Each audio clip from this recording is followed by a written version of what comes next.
when you're small, like when I first started streaming, yeah. I think either under like Face Connect or whatever. Basically, no haters. Nobody cares.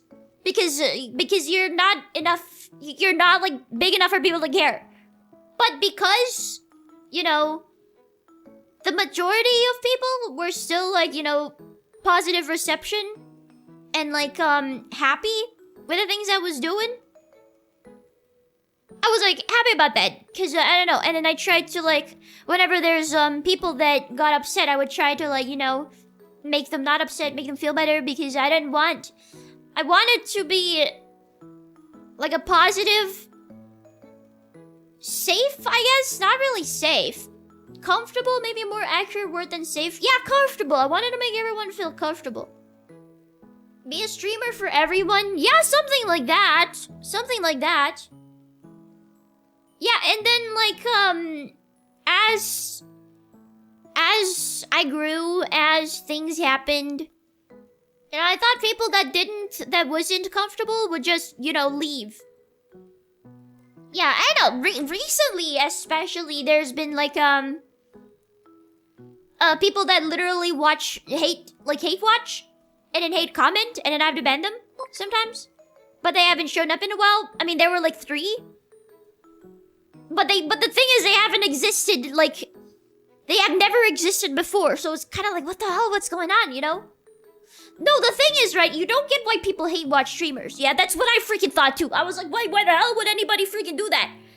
Right? I was like, why the hell would anybody waste their goddamn time hate watching? That's like a complete waste of time. Only like actual dumbasses do that. Like with like 2 IQ and no self-control. Right? That's the only kind of people who would hate watch anything. Right? That's what I've always thought. Like, if you dislike something and you go out of your way to like engage with it and like freaking stalk the person, do this and that, right? You literally have no life. So I was like, there's no way people that stupid actually like exist in my like immediate circle of chatters.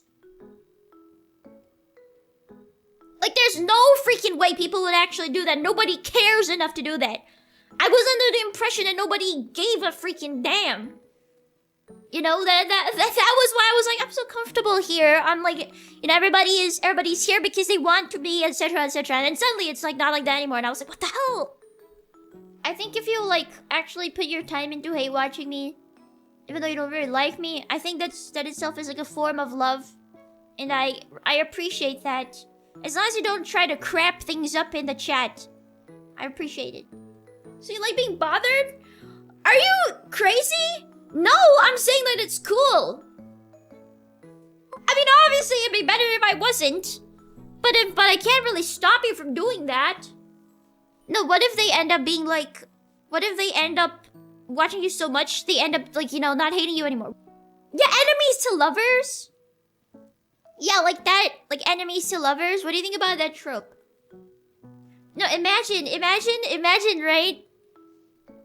Oh my god, I've always dreamt of this. What if you like fight somebody? What if you're like freaking absolute rivals? Like you hate them so much, they hate you so much. But like, because you hate them and they hate you, they're always in your lives and you're always in their lives. And then eventually, you realize that, hey, I don't actually hate this person. I want to, like, you know, fight them more. I want to hang out with them more. I think that trope is kind of dumb because ignoring is the best form of hate. No, that's not true. Hate is close. Yeah, I mean, that's kind of true. But you can't say ignoring is the best form of hate because hate itself is a form of love. Ignoring is basically telling that guy, you're not in my life and I don't care about you and nothing you do will ever change that. It's both a form of passion. You gotta like be passionate about hating somebody. You gotta be passionate about somebody to hate somebody.